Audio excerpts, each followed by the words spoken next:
Prabowo belum resmi menang Pilpres. Tidak tanggung-tanggung, Menko Perekonomian Erlangga Hartarto hadir dan menyebut anggaran makan siang gratis akan diambil dari dana BOS. Jika demikian, program Prabowo ini akan membebani anggaran biaya operasional sekolah yang seharusnya bukan untuk program makan gratis. Dalam simulasi program makan siang gratis Kamis kemarin, menyajikan makanan seharga Rp15.000 per anak dengan 4 pilihan menu.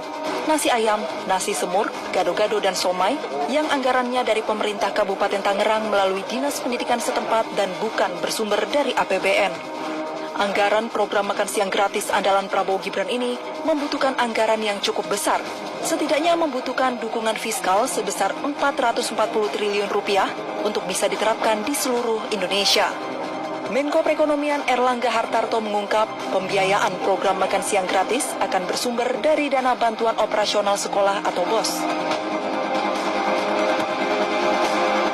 Pak Indra, selamat sore, apa kabar? Sore Mas, alhamdulillah kabar baik. Begitu Pak Indra, untuk program makan siang gratis ini ada usulan menggunakan dana BOS begitu, ini memungkinkan tidak dialokasikan dari anggaran belanja rutin? Menurut Anda seperti apa Pak Indra? Sebelum ke sana, ini ada satu hal yang membuat kami rakyat bingung ya.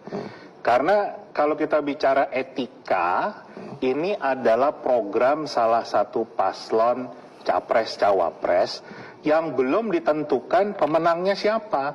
Tapi sudah dibahas di rapat kabinet, sudah disimulasikan, bahkan sudah sampai ke nanti anggarannya akan menggunakan mekanisme apa.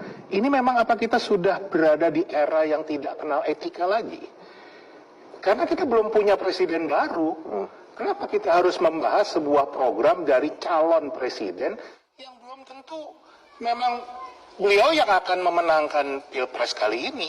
Kan kita harus menunggu dulu sampai pengumuman resmi dari KPU, baru kemudian dilantik, baru bicara tentang programnya dilaksanakan. Ini kan ibarat kayak kita ada 3 kelompok mau nyewa ruko nih, ya kan?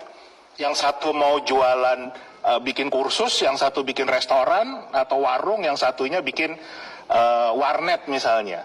Nah ini belum ada ditentukan siapa yang bisa nyewa, tapi udah tiba-tiba yang bikin warung itu masang pelang sendiri, masang menu. Ini kan nir etika kan. Gimana kita bicara tentang revolusi mental, kita bicara tentang mendidik karakter anak-anak bangsa, anak-anak kita ya.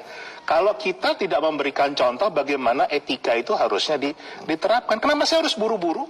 Kenapa sih nggak nunggu sampai betul-betul ditetapkan siapa pemenangnya, baru laksanakan sesuai dengan koridornya? Ini ada apa?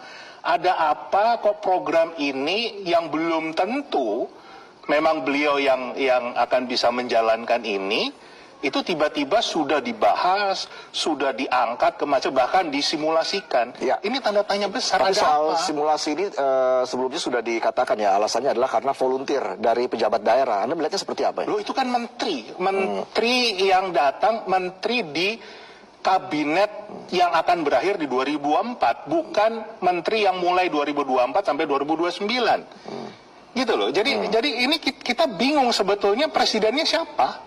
Programnya itu program apa kan gitu. Kan harusnya pemerintah yang sekarang fokus misalnya tentang menangani kenapa harga beras naik terus, harga sembako naik terus, daripada ngurusin makan siang gratis ini yang kita belum tentu apakah memang bisa dijalankan dan lain sebagainya. Ada apa sih? Kenapa begitu memaksakan diri? Kenapa harus buru-buru? Ada apa ini kan gitu.